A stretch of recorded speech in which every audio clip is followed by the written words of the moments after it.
Este 20 de junio se celebró el Día Mundial del Refugiado. Es una fecha que se conmemora desde 2001, donde se pide visibilizar y ayudar a millones de personas que están en esta condición de refugiado. Me llamó la atención que justo esta semana tenía preparado un programa para La Carajita y justo coincidió con este día. Quiero hablar sobre la migración de la comunidad venezolana, que es la comunidad a la que yo pertenezco.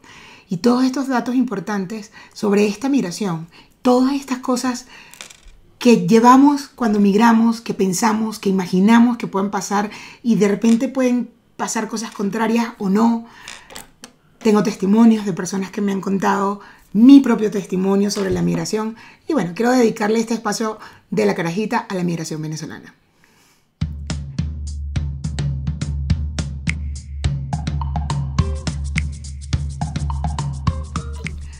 Bienvenidos, bienvenidas y bienvenidas a todos mis carajitillos, carajitillas y carajitillas. Gracias por estar acá. Bueno, antes de comenzar a hablar sobre este tema, recordarles que aquí abajo hay un botón de suscribirse. Ya sé, siempre es un fastidio tener que decir esto, pero bueno, necesitamos apoyo. Tengo un Patreon, www.patreon.com/lacarajita, donde también puedes apoyarme. Y mi cuenta de Instagram personal y la cuenta que manejo para todo esto es @mydavila. Vamos a comenzar de una vez a hablar sobre la migración. El título de este programa pues es la fantasía utópica de la migración versus el shock de la realidad. Esto lo preparamos Carlos Araujo, el productor de La Carajita, y yo, porque bueno, ambos somos migrantes y bueno, hay una cantidad bastante alta de migrantes de la comunidad venezolana. Casi 7 millones de personas están fuera de Venezuela y bueno, queríamos comentarlo y queríamos tomar este espacio también para hablar de la migración. Y bueno, para comenzar, por supuesto, ¿qué es la migración? Es un movimiento de población que consiste en dejar el lugar de residencia para establecerse en otro país o región, generalmente por causas económicas o sociales. Eso es un simple concepto de lo que es la migración y pues creo que todos los que están acá, o gran parte de los que están acá y gran parte de la audiencia de mi otro podcast somos migrantes. Nos tocó agarrar nuestras maletitas y decir este cliché de ¿cómo se llama? De agarrar la maleta, con tu maleta llena de esperanzas. Cuando estábamos hablando sobre este tema, cuando Carlos me sugirió este tema sobre la migración, me decía, es que siento que siempre salimos con una idea y al final termina siendo otras cosas. Problemas, dificultades, quizás no lo que pensábamos. No significa que no nos haya ido bien algunos que hemos migrado, o la gran mayoría. Pero bueno, siempre los comienzos también son difíciles y cuando migramos una de las cosas que nos sucede es justo eso de voy a irme a trabajar. En mi caso, por ejemplo, yo venía con una propuesta laboral a México y yo compré ese pasaje y me despedí de mis amigos con una ilusión porque además ya había conseguido trabajo, iba a migrar, iba a agarrar mis 2 maletas llenas de esperanza, como dicen. Y ya yo llegaba a trabajar y a estabilizarme. Y resulta ser que no fue así. La persona que me dio esa propuesta laboral se desapareció, nunca, no volvió a llamarme y bueno, me quedé con $1,000 en mi cartera y esos $1,000 se entregaron directamente a los abogados y a todo el proceso de migración que tuve que hacer para tener la legalidad en el país. Entré en crisis, lloré horrible, llamé a mi tía que estaba en Venezuela y mi tía me decía, pues te lavas la cara, empiezas a enviar currículums porque Venezuela no es una opción, no vuelves, por ahora no. Y yo como que, ¿what? O sea, me tocó tal cual, echarme un baño, meterme en la computadora y dale a meter currículum. Tardé aproximadamente 2 meses en sacar la documentación. Tuve que viajar inclusive para poder sellar la visa mexicana y luego cuando volví después de ese viaje, un mes después o menos, como 2-3 semanas, me dieron el carnet, o sea, la identificación ya legal, mi legalización. Y bueno, ahí mismo conseguí trabajo en un centro comercial donde trabajé en ventas de una mueblería y ahí, bueno, hasta que de buscar, conseguí trabajo en una agencia de publicidad, que era mi carrera profesional, que es mi carrera profesional. Y bueno, justo cuando Carlos me comentó sobre este tema, hablábamos de eso, de cuáles son nuestras expectativas cuando vamos a migrar, ¿no? Hablemos sobre la crisis migratoria venezolana, o el éxodo venezolano o la emigración venezolana o, como a veces también la señalan, la crisis de refugiados. Básicamente es una crisis humanitaria provocada por todo el flujo, el incremento de flujo descontrolado de todas las personas procedentes de Venezuela. Los datos sobre esta migración venezolana, sobre esta crisis, empiezan a tener datos desde 2002. Recordemos que en el año 2003 fueron expulsados aproximadamente 20.000 empleados de PDVSA a raíz del paro petrolero. Y bueno, muchas familias salieron de Venezuela hacia Colombia, donde estaba empezando el boom petrolero. Entre 2005 y 2008, numerosos empresarios salieron del país, de Venezuela, a causa de persecución política y adicional a la privatización de muchas empresas industriales y agropecuarias. En el año 2015 fue un poco más notoria la migración de la clase media, a causa de la crisis económica que enfrentaba Venezuela. Hubo un aproximado de 700.000 venezolanos que salieron al exterior, lo que representaba el 2.3% de la población. Para el año 2017, esta ola migratoria pasó a ser el 5.4% de la población total del país, un aproximado de 1.400.000 personas. En el año 2018, al entrar el país en una hiperinflación, se vio el aumento de 2.3 millones de venezolanos que salieron del país. Esto es aproximadamente un 7% de la población total. Estos periodos han sido clasificados por algunos autores como las 5 oleadas migratorias venezolanas. Entre ellos se encuentran solicitantes de asilo, refugiados y emigrantes económicos. En el año 2016, aproximadamente 27.000 venezolanos fueron los que solicitaron asilo. Se incrementó en el 2017 a 111.600 venezolanos. Esto según la Agencia de las Naciones Unidas para los Refugiados, ACNUR. Para septiembre de 2018, el representante regional de ACNUR para Estados Unidos y el Caribe oficialmente comparó a la crisis con la escala de las crisis migratorias de la guerra civil siria. Pues la crisis migratoria venezolana surgió después de tantos temas políticos, económicos, la situación de inseguridad y violencia del país. La OEA y voceros de la Agencia de Refugiados de Naciones Unidas, de ACNUR, lo catalogaron como el éxodo más grande que ha existido en la historia del hemisferio occidental en los últimos 50 años. En diversos sondeos de opinión se les preguntó a los venezolanos si deseaban abandonar su país de origen. En el año 2015, más del 30% de los venezolanos planeaban abandonar Venezuela. Para septiembre del 2016, el 57% de los venezolanos deseaban abandonar el país. Y en el año 2018 aumentó hasta el 87%. Estos datos son según Datincorp. Este dato me pareció súper impresionante. Para el año 2021, para mayo de 2021, la cantidad aproximada de venezolanos que han migrado, que han salido de Venezuela, es de 7 millones. Y eso representa el 1.468.24% de aumento frente al año 2010. ¡Wow! Es impresionante. Estos 7 millones es aproximadamente un 22% de la población total del país. Según la institución Brookings y David Smolansky, comisionado en la Organización de Estados Americanos para la crisis de refugiados venezolanos, han estimado que la crisis también es la crisis de refugiados actual con menos financiamiento internacional. Para diciembre de 2021, ACNUR informó que de Venezuela salen por lo menos 1.000 personas diarias con la intención de no volver. Les voy a mostrar aquí un cuadrito cómo va la migración venezolana y en qué países están, ¿no? Cómo se más o menos se distribuye. En primer lugar, si lo pueden ver, está Colombia con 1.800.000 venezolanos aproximadamente. Estos datos, bueno, ahí lo van a ver en el cuadrito también. Están desde hasta el agosto del 2021. El segundo país es Perú con 1.200.000 venezolanos y el tercer Ecuador con 513.000. Como ven, ahí están los datos. El cuarto país con mayor cantidad de venezolanos también es Estados Unidos con 465.235.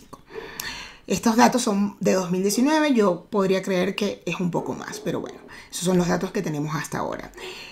Podemos ver que en sexto lugar está España, con datos de enero 2021, con 495.000 venezolanos aproximadamente. En México está en la 11ª posición con 82.000 venezolanos. Estos datos son de julio 2021. Yo podría pensar, fíjate, que podría ser un poco más en México, pero no sé si es porque al final estoy muy pendiente de escuchar a un venezolano, de ver, pero sí me encuentro bastantes venezolanos cuando estuve trabajando en el corporativo. En el edificio siempre abajo, cuando bajaba a fumar, siempre había un venezolano o dos, no sé. Como que pensé que era más. Pero tengo unos datos aquí súper interesantes sobre las reacciones internacionales sobre la migración venezolana. La Organización de las Naciones Unidas, la ONU, y la Organización Internacional para las Migraciones, OIM, nombró a Eduardo Stein, ex vicepresidente de Guatemala desde 2004 a 2008, como representante para la crisis migratoria venezolana. El Programa Mundial de Alimentos, PMA, financia con ayuda alimentaria en Colombia. El director de la Organización Internacional del Trabajo, OIT, Guy Ryder, pidió a los países latinoamericanos facilitar el acceso al trabajo a los miles de venezolanos que han abandonado su país. El Grupo de Lima decidió que los títulos universitarios serían aceptados sin necesidad de ser apostillados en los territorios de sus 14 países miembros. España implementó un permiso temporal de residencia. Colombia implementó el permiso especial de permanencia. En el año 2016 se creó la tarjeta de movilidad fronteriza, llegando a expedirse 1.624.000 tarjetas. El 18 de febrero de 2018, el presidente de Colombia pidió la ayuda internacional. Perú dictó el permiso temporal de permanencia. Chile otorga la visa de responsabilidad democrática. Argentina simplificó el trámite de residencia y eliminó la exigencia de apostillamiento a los venezolanos. La canciller de Costa Rica, Epsi Campbell, informó que el país mantendrá su actitud humanitaria de recibimiento a los venezolanos, entendiendo que la situación política que vive ese país es compleja. Como les comenté al principio sobre mi experiencia migratoria en cuanto al tema laboral, me costó bastante conseguir trabajo en mi área, como unos 2 años más o menos. Trabajé de todo, evidentemente, lo que me salía, pero en mi carrera profesional sí me costó un poco. Igual entré, pero bueno, no, fue bastante frustrante en el momento de búsqueda. Sobre todo porque venía con un currículum que en mi parecer era muy buen currículum, pero bueno, faltaban cosas como por ejemplo un inglés, porque no era exigente en Venezuela el tema del inglés y podía crecer en mi carrera sin necesidad del inglés. Aquí de repente me frenaba un poco, me frenaba a nivel de sueldos. Luego me pasó el tema de alguna manera sentir que por ser migrante tuve una propuesta o tenía propuestas de sueldos bastante más bajos. Luego con el tiempo me di cuenta que sí, que mi sueldo era mucho más bajo. Adicional a esto tuve que empezar como con 3 cargos más abajo de lo que yo había dejado en Venezuela en mi carrera profesional. Yo no tenía problema en hacerlo, la verdad, o sea, con tal de entrar, con tal de estar en mi área, pero al final no es lo que uno piensa, no es lo que uno cree cuando sales, ¿no? Y sobre todo cuando dices, tengo tantos años de experiencia, tengo un buen currículum, no, bueno, yo lo que voy es con todo y de repente te dicen, bueno, no, te puedo dar un trabajo de asistente. No, porque tu experiencia sí, tú tienes 16 años de experiencia, pero ajá. Entonces no sé si eso de alguna manera se afectaba al hecho de que fuera migrante. Yo recuerdo que cuando firmé mi primera propuesta laboral para mi carrera profesional, mi esposo, el gordo, que es de recursos humanos, me decía, ya va, espérate, puedes pedir más, esto está pequeño, puedes pedir más. Yo traté evidentemente de negociar un poquito más y al final tenía tantas ganas de entrar que firmé y ya. Y con el tiempo, a medida que iba ascendiendo en la agencia, me di cuenta de que yo era la menor pagada.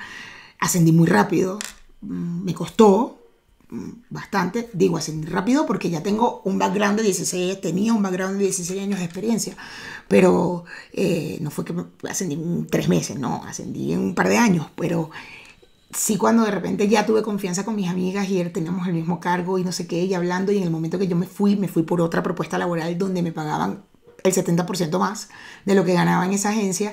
Allí me entero de lo que ganaban mis partners, o sea, y era como, wow, sí, yo ganaba muy poco, muy poco. Por más que quisieran aumentarme, aquí aumentan según la inflación. Si es que hay que aumentarte, pueden no aumentarte. Entonces era como, wow. No sé, nunca pude confirmar que fuera porque era migrante. Mi esposo, que trabaja en recursos humanos, me decía, bueno, es posible. Entonces, bueno, Carlos y yo nos encargamos, además de mi historia, de buscar algunos testimonios de los procesos laborales en diferentes países de Latinoamérica. con respecto a los migrantes. Y bueno, voy a contar acá. El primero es Hernán Reyes de Colombia. Dice, yo viví en diferentes épocas en los 2000 en Bogotá y la situación siempre fue muy diferente. Como cocinero en el primer año 2009 conseguí trabajo muy rápido, llegué un sábado y el lunes ya estaba trabajando de mesero en un restaurante en el Páramo del Neusa, a poco más de 1 hora de viaje desde Bogotá hasta el Páramo. Ahí duré muy poco porque por problemas personales tuve que regresar a Venezuela. Al regresar la situación cambió porque no me recibieron en el trabajo que había conseguido y pasé casi 3 meses sin conseguir nada, por lo que decidí regresar a Venezuela nuevamente. Con el paso de los meses, mi idea de volver a Colombia era más fuerte y una amiga con mucha insistencia me terminó de convencer para regresar con una promesa de trabajo y estabilidad laboral. Al llegar, dicha propuesta dejó de existir porque obviamente la empresa no me iba a contratar solo porque mi amiga quería que fuera así. Mientras me instalaba en una habitación alquilada, conseguí trabajo en un restaurante de parrillas en el que duré muy poco porque me llamaron de otro trabajo con una mejor oferta. También duré muy poco porque la dueña del restaurante sobrecontrató personal y yo no era tan indispensable. Volví a tocar la puerta del restaurante de parrilla y no quisieron recibirme porque no les gustó que yo los dejara. Poco a poco se me fue el dinero y el tiempo de alquiler también iba llegando, por lo que decidí mudarme con mi amiga que me había hecho la oferta de trabajo que no existió. Eso también duró poco porque me costaba conseguir trabajo y cuando lo conseguí, los días de pagos no se coordinaban con el día de pago del alquiler del departamento. Por lo que la que decía ser mi amiga, en un acto de mala fe, me echó de su departamento y estuve viviendo 3 semanas en un parque cerca de mi trabajo. Mientras vivía en el parque tenía mis cosas en el restaurante. Me bañaba y me cambiaba de ropa en el restaurante del cual yo tenía un puesto de encargado y administrador. Por una empleada administrativa, mi jefa se enteró que yo tenía mis cosas en el depósito del restaurante y ella empezó a hacer un seguimiento. Habló con los vigilantes de los edificios que rodeaban el parque y pidió fotos de las cámaras de seguridad para saber qué estaba haciendo yo en los parques. Como medida de seguridad y saber si estaba haciendo algo malo. Yo todos los días abría el restaurante a las 6 de la mañana y cerraba a las 10 y me iba al parque a dormir. Al ver que no estaba haciendo nada malo, mi jefa me llamó a una reunión y me entregó las llaves de un departamento que tenía vacío a pocas cuadras del restaurante. Llegamos a un acuerdo de que me alquilaría el departamento y me lo cobraría del sueldo mensualmente. Muchas veces en esas 3 semanas que viví en el parque pensé que sería indigente, pero mi jefa me salvó de eso y estuve trabajando para ella casi 7 años. Y sí, como estábamos hablando, como les comentaba, al final... Ojo, no es que todo el mundo le pasan cosas malas, hay gente que le pueden salir las cosas bien. En mi opinión, y de hecho fui invitada a un podcast que se llama Mis amigos los migrantes, ojalá salga al aire pronto para que vean mi historia, ahí también cuento mi historia. Yo también tuve una actitud bastante positiva y sí, también estuve en momentos en los que pagaba la renta, pagaba los gastos y ya, no me quedaba más nada, no me quedaba para comprar comida. Entonces negocié con un amigo yo le hacía la comida y él me daba de la comida, evidentemente. Negocié por unos meses así.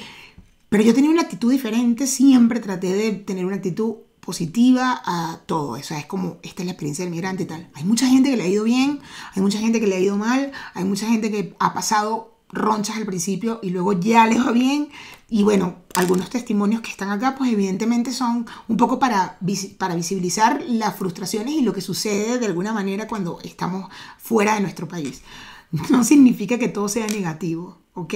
Voy a contarles aquí algunos datos que nos dio Pedro Araujo de Chile, donde dice que en el tema laboral en Chile, él nos comenta que hay un proceso que es más por referencia, o es más común que sea un proceso más por referencia sin meritocracia, y que bueno, también tienes como que caerle bien al Departamento de Recursos Humanos.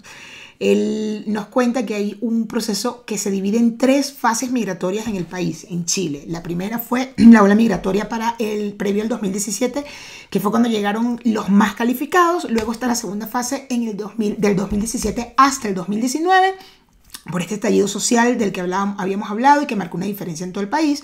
Y la tercera, desde el 2019 hasta la actualidad, pero que ha decaído mucho y hasta ha llegado esta ola migratoria a ser más buonería, con excepción del personal médico por todo el tema del COVID. Manuel Rodríguez en Argentina dice que los procesos laborales son complejos, que son muy lentos y las leyes no amparan a nadie, ni al empleador ni al empleado. Para conseguir trabajo es netamente referencial, tengas la profesión que tengas, y muchos terminan trabajando de Uber o para las diferentes aplicaciones de deliveries que existen acá, para conseguir algo mejor, así como también terminan en trabajos en donde los explotan por salarios excesivamente bajos. En mi experiencia yo tuve que vivir de mi pareja 3 años hasta conseguir un trabajo decente, porque todo lo que podía conseguir siempre eran o muy mal pagados o los empleadores no te trataban bien.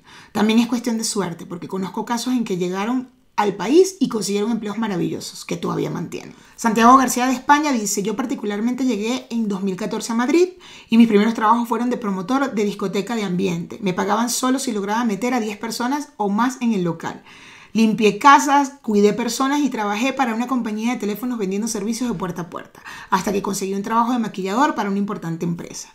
Estuve un tiempo ahí y luego pasé a otra empresa como maquillador itinerante por España, en el que tengo ya 5 años trabajando, pero aún no reconocen mi puesto de trabajo como itinerante por mi nacionalidad. La problemática en mi rubro es que pocas veces se consigue trabajo en el que puedas crecer laboralmente hablando, porque si en tu currículum dice que eres maquillador o vendedor o edel de centro comercial, te limita a conseguir algún trabajo que te haga cambiar ese puesto que ya tienes y que quieras mejorar de algún modo. Los procesos de selección son muy largos y hay mucha demanda, mucha competencia y mucha necesidad de trabajar. Así que todos están con hambre de progreso, pero el mismo sistema laboral no te deja avanzar. En conclusión, muchos migrantes venezolanos se van del país con ganas de superarse, de pasarla, de estar cómodos, de estar bien, de ayudar a sus familiares que están en Venezuela. Y bueno, a veces la realidad no es así, o no en todos los casos sucede esto. Como les decía, no es que todos los casos sean malos, no es que todos los casos sean buenos, pero sí, cada quien tiene su historia. Y si tú tienes tu historia y quieres contarla, coméntala aquí abajo. Sabemos que hemos tenido que salir obligados de nuestro país, algunos no, algunos salieron con propuestas, algunos a luchar y hacer de lo que fuera. Yo creo que la comunidad venezolana migrante es una comunidad que quiere echar para adelante, que quiere hacerlo bien, que quiere progresar y que quiere hacer las cosas de la mejor manera y estar bien, estar cómodos y poder ayudar también a las familias que tenemos en Venezuela. Eso es lo que pienso de la mayoría. No significa que no haya por allí un caso y tal, y que bueno, que al final siempre es como que ladilla porque dicen todos los venezolanos y no son todos los venezolanos, como en cualquier país, como en cualquier situación. Pero bueno, al final es cuestión de suerte, es cuestión del país, de cómo lo veas también, de cuál es tu actitud y cómo lograr hacer las cosas de la mejor manera y lo más cómodo y lo más tranquilo. Aquí recuerdo que trabajé en una peluquería y un chico mexicano me decía, yo no entiendo por qué ustedes los venezolanos llegan y viven en la Roma, en la Condesa. La Roma, la Condesa, las Juárez son colonias que son como los Palos Grandes en Caracas, o sea, unas colonias bastante hipster. Y en algunos lugares, algunos edificios son nuevos y son caros, porque bueno, porque hay muchos cafés, hay mucha vida nocturna y todo este tema. Entonces él decía, no entiendo cómo ustedes los venezolanos migran y logran vivir en la Roma, en la Condesa, en las Juárez y tal. Entonces yo le decía, mira, yo creo que lo que hacemos es migrar y tratar de buscar lo que dejamos. Y se hace el esfuerzo. Se hace el esfuerzo y quizás por eso también vienen esas experiencias en las que podrían ser negativas o podrían ser chimbas, pero al final fueron lo que logramos hacer para tener una comodidad o para poder estar donde queríamos o tener lo más parecido que dejamos. Gracias, mis carajitillas. Recuerden suscribirse, aquí está el botón, el Patreon, se los recuerdo, www.patreon.com/lacarajita. Mi Instagram es @maydavila y bueno, queríamos hablar de esto. Carlos tenía muchas ganas de que tocara este tema y a mí también me pareció súper chévere tocarlo y súper bonito. Un beso para todos los migrantes y un beso para todos los venezolanos también, todos los venezolanos que están en Venezuela y todos los venezolanos que están fuera, que estamos fuera. Un beso gigante y que les vaya bien.